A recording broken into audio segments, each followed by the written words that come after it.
আপনি যদি খুব সহজ আর জিভে জল আনার মতো নিরামিষ পনিরের কোনো রেসিপি খুঁজছেন, তাহলে আজকের রেসিপিটি শুধুমাত্র আপনার জন্য।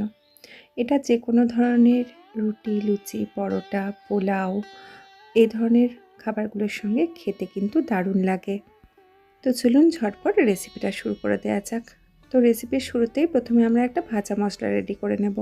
ভাজা মশলার জন্য কড়াটা গরম করতে বসিয়ে দিয়েছিলাম, গ্যাসের ফ্লেম একদম লোতে করে দিলাম যাতে মশলাটা পুড়ে না যায়।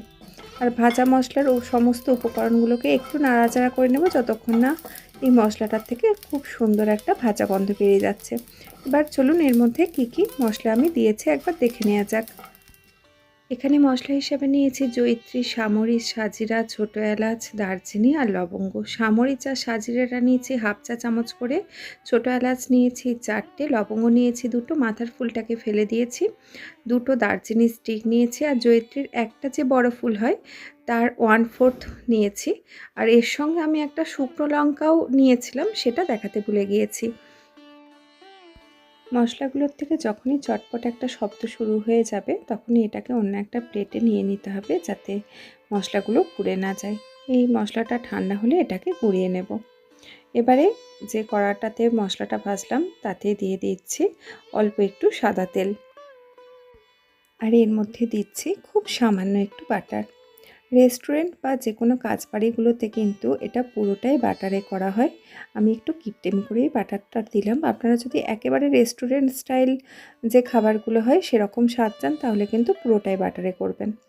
ওপরে একটু নুন ছড়িয়ে দিলাম যাতে পনিরটা যখন ভাজবো সেটার তেলটা বা বাটারটা যাতে চারিদিকে খুব বেশি না ছিটকায়। গ্যাসের ফ্লেম একদম লোয়ে আছে, আর পনিরটাকে একদম হালকা করে 2টো পিঠ লালচে করে ভেজে নেব। পনিরের আরেকটা পিঠ ভাজা হতে থাকুক, ততক্ষণে আমরা মশলাটা রেডি করে নিই। তবে পনিরটা কিন্তু খুব বেশি কড়া করে ভাজবো না, খুব হালকা করেই ভাজতে হবে। আমি এখানে 1 প্যাকেট পনির ইউজ করেছি, সম্ভবত 200 বা 250 গ্রামের পনিরের প্যাকেটগুলো ছিল আমুল পনিরের, সেই অনুযায়ী মশলাটা নিচ্ছি।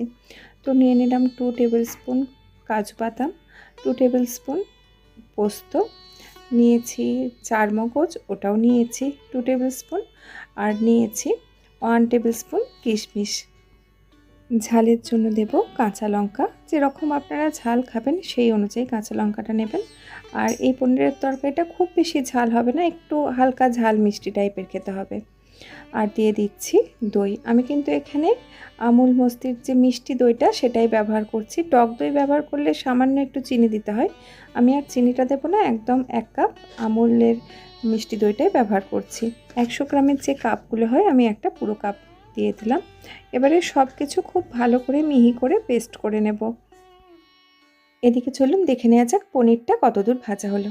তো উল্টো দিকেও দেখুন একটা হালকা লালচে রং চলে এসেছে, আর পনিরটা কিন্তু দেখেই বোঝা যাচ্ছে যথেষ্ট নরম আছে। তো এরকম একটু নরম মতো করেই ভাজতে হবে, খুব একটা কড়া করে লালচে করে ভাজবো না। তো পনিরটাকে তো তুলে নিয়েছি, এবারে ওই কড়াতেই দিয়ে দিলাম আরও সামান্য একটু সাদা তেল।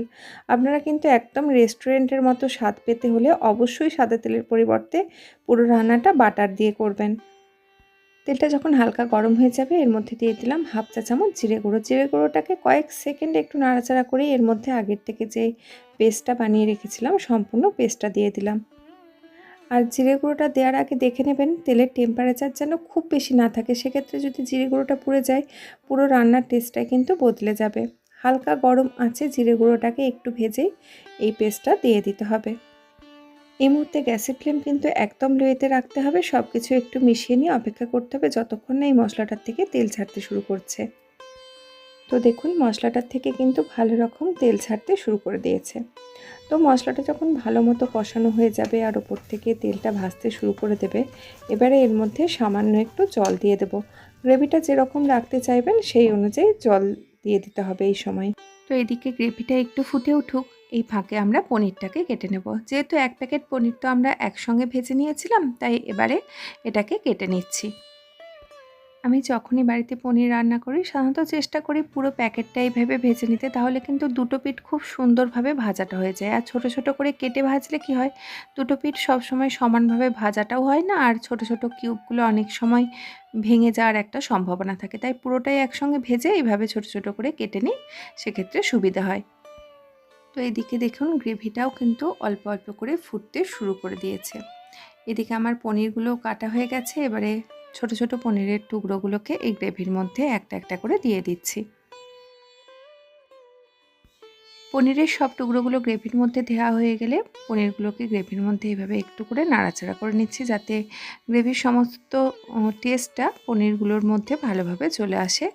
আর সামান্য একটু নুন দিয়ে দিচ্ছি, কারণ এর মধ্যে আমরা কোনো রকম নুন দিইনি, শুধুমাত্র পনিরটা ভাজার সময় খুব সামান্য একটু নুন দিয়েছিলাম। তো স্বাদ অনুযায়ী নুনটা দিয়ে দিলাম, আর যে ভাজা মশলার গুঁড়োটা রেডি করে রেখেছিলাম ওই মশলার গুঁড়োটা দিয়ে দিলাম। তো সম্পূর্ণ ভাজা মশলাটা দিইনি, দেখুন এই ভাজা মশলাটা বাড়তি আছে, তো ওটা একটু আন্দাজ মতো দিয়ে দিতে হবে। প্রায় 1 চা চামচের একটু বেশি আমি ভাজা মশলাটা ইউজ করলাম। এবারে ঢাকা দিয়ে একদম লো ফ্লেমে রান্নাটা হতে দেব 5 থেকে 7 মিনিটের মতো। আর এই সময়টায় মাঝে মাঝে কিন্তু নাড়াচাড়া করতে হবে, না হলে কাজু পোস্ত এসব দেওয়া আছে নিচের দিক থেকে লেগে যেতে পারে। তো প্রায় যখন 7 থেকে 8 মিনিটের মতো রান্নাটা হয়ে গেছে, এবারে এর মধ্যে দিয়ে দিচ্ছি ফেস ক্রিম। আমি একটু অল্প করেই দিচ্ছি, আপনারা আরেকটু হাত খুলে বেশি করেও দিতে পারেন। সব কিছু ভালো করে আরও একবার মিশিয়ে নিয়ে ঢাকা দিয়ে রান্নাটা হতে দেব 1.5 থেকে 2 মিনিটের মতো। 1.5-2 মিনিট পরে নিরামিষ পনিরের এই তরকারি একদম রেডি। ওপর থেকে সামান্য একটু ভাজা মশলা গার্নিশিংয়ের জন্য ছড়িয়েও দিতে পারেন, না হলে কোনো দরকার নেই। আপনার পছন্দ মতো যে কোনো খাবার নিয়ে বসে পড়ুন। আজকের এই সহজ নিরামিষ পনিরের রেসিপিটা কেমন লাগলো জানাবেন। ভালো লাগলে লাইক ও শেয়ার করার অনুরোধ রইল। দেখা হবে পরের দিন আবার অন্য কোনো রেসিপি নিয়ে। ততক্ষণ সবাই সুস্থ থাকুন, ভালো থাকুন, সঙ্গে থাকুন।